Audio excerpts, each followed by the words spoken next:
I just want to start this video by saying that you are more than enough. Hello, everyone.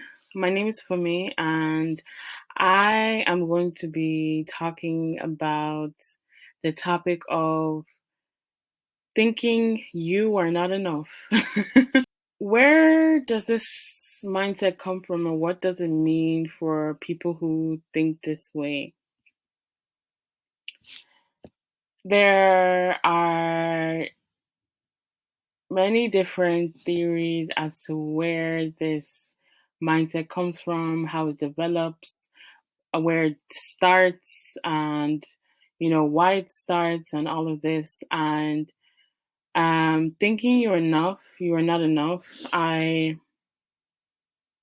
have experienced this in my life, and for those of you that can relate with me, it's not a good feeling because it causes you to procrastinate and to not believe in yourself, which wastes time because everybody has potential. You have potential. You are more than enough. You have everything you need within yourself. And when you waste time thinking you are not enough, you could be using that time and that energy and focus your energy towards things that you actually want in your life and focus on bringing yourself to a place where you feel comfortable within yourself and happy with yourself and proud of yourself and love yourself. That is where our minds should be focused on, and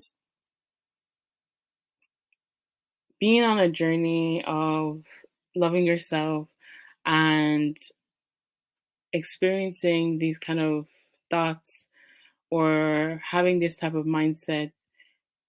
It can also, on another hand, teach you things about yourself and give you a way of preventing you from thinking even more negatively about yourself, if that makes sense. And so there's this article I read that was titled, "Are You Suffering from Not Good Enough Syndrome?" And the writer mentions how we are born into this world thinking we are not good enough, and um, it is how our environment and those around us will determine whether or not this kind of thinking is reinforced or not. And the writer goes into depth about how our environment and those within our environment can either provide a positive reinforcement where the people and the things in our life can either uplift, encourage, and speak life into us, and thereby lessening the subconscious effects of this kind of thinking.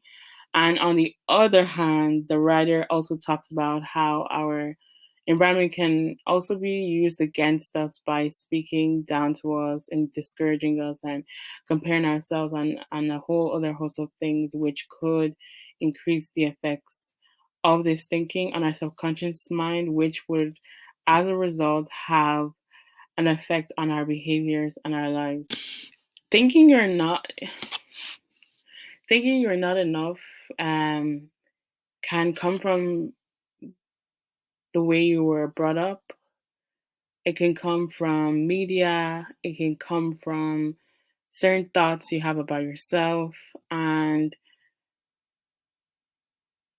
depending on how bad it is or severe it is, it can turn into something that some of us know all too well, which is imposter syndrome. And imposter syndrome is something that I am very kind of passionate about. Okay, not kind of.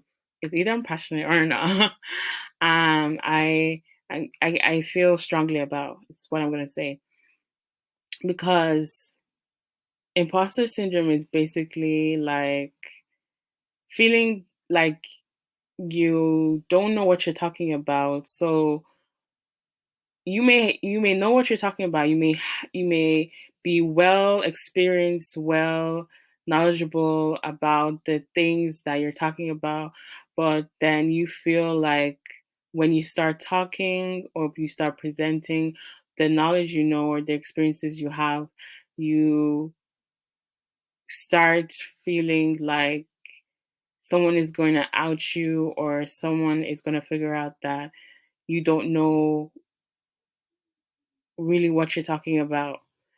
And this is very dangerous because this can prevent a person from being reaching their potential, even though they may have a vision of themselves in their mind where they can see themselves reaching their potential and also reaching even higher than that.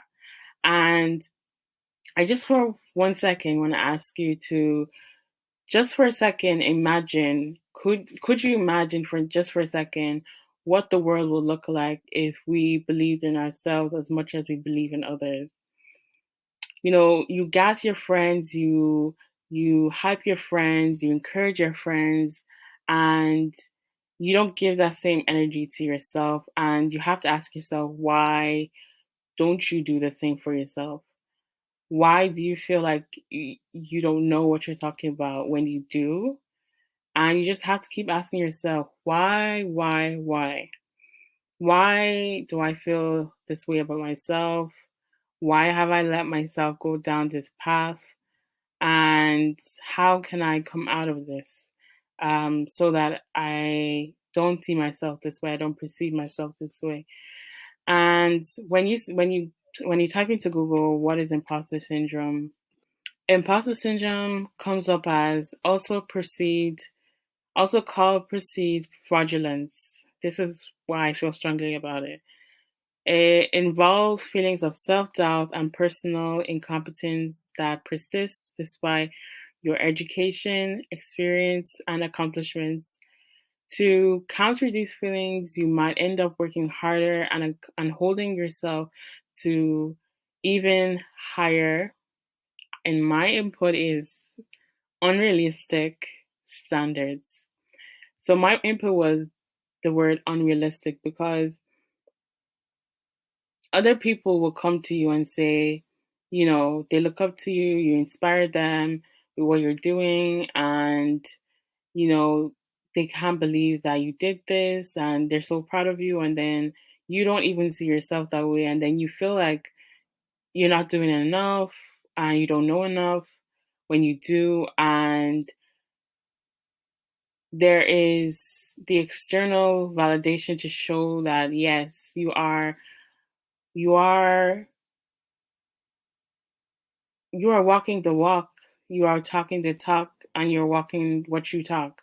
And you cannot see that for yourself. And when someone has imposter syndrome, it's almost as if they're blind to their accomplishments, they're blind to how great they are as a person. They're just blind to the positive side of who they are. And it's yeah, unless you've experienced it, you won't really understand what I'm talking about. And this video is not about imposter syndrome. I just wanted to go into a little bit about it because I feel like it's important to talk about that because I feel like it affects a lot of people, including myself. And I will be doing a more in-depth video on it. And let me know, have you experienced, do you feel like you've experienced imposter syndrome, and do you currently experience it, and how do you cope with it? And there's a quote from an article that I read that I feel adds to or fuels this kind of thinking where you think you're not enough and then leads some people down a rabbit hole and not a good one. There's generally a lot of pressure to stack up in our culture. We feel as if there is something wrong with us if, for example, we're still single by a certain age, don't make a certain amount of money, don't have a large social circle, or don't look and act a certain way in the presence of others. The list could truly go on forever. And I really, truly relate with the last sentence. Don't look and act a certain way in the presence of others. Me being a Black woman, an African woman, a Nigerian woman, and me being a person who, lives in Ireland, I can very much relate with the last sentence. A lot of times, like, with the personality I have, with the way I think, and the way I behave, and the way I talk, and my physical appearance, people cannot understand why those two things go together. And a lot of times people do not give people who look like me the space to speak like this and really believe that we can hold an assertive position um in what we say and what we stand for and in what we believe. And there's an important quote that was in this article that I want you to remember is, don't believe everything people say or everything you think. And we have millions, thousands, if not millions of thoughts every day. And it's important not to believe everything you think. And because everyone has thousands of thoughts or millions of thoughts, not everything, a lot of things people say you have to take with a grain of salt. You can't take things personally or take it to heart, which is something that I have learned. And I used to be a person who took things to heart a lot, and still am a little bit. I'm still working on that. But that is my advice, and it is something that I personally try and work on and live by. So yeah, that's a little bit about imposter syndrome and how thinking you're not enough can lead to that. And I will link an article under my video where the writer talks about, things you need to remember when you think you're not enough. And I think it was a really good article to read when I was thinking this way, because it really, brought me back to reality, brought me back to the present to see that a lot of my thoughts are not valid. They're wrong because, first of all, they don't come from me. They come from society and what society says I should be and what I'm not. And that's not true. I want to talk about how social media fuels this kind of thinking. Social media has its pros and cons, and I believe that social media fuels this kind of thinking because it a lot of people will compare their lives to a page of people who are showing the highlights of their life. And very few people will show the downs in their life and the struggle or the challenges in their life. Very few people. And a lot of our feeds are curated by people to show the best moments of their lives. And it's important to use social media effectively. And when I say use social media effectively, I mean you want to curate a feed, like, for example, on Instagram, Facebook, YouTube, Twitter, whatever you use, to curate a feed that encourages, uplifts, and inspires you. Because that is a more, in my opinion, a more realistic solution to the problem that we may be having today, where people are comparing themselves to people online that they do not even know, people comparing their lives to celebrities that they don't and will never know, and thinking that they're, you know, like they can relate to these people when they probably really can't, because a lot of things are edited and fake and not true. And it is important to take a proactive step in curating uh, feeds on your social media to effectively, you know, encourage you, inspire you, and uplift you, so that you can help your mind think thoughts, think thoughts that will help your subconscious mind and tell your subconscious mind, like, hey, subconscious mind, um, this is actually what I think of myself, and this is how I see myself. So this is how I, you know, these thoughts that you have in your mind are what will determine how you behave or how you perceive yourself. And it's important to go that deep with yourself. And, that is my personal approach to things and how I approach social media, because I know a lot of people say take a detox from social media, but like, what happens when after you come back from that detox? Are you still going to be met with the same places that you scroll through, the pages that you scroll through, the same highlight reels, and the same highlight reels, and are you going to continue to look at that and then still keep having to detox? And it's just like you fix the problem, you come back to the problem, you need to fix it again, you have to go back and detox.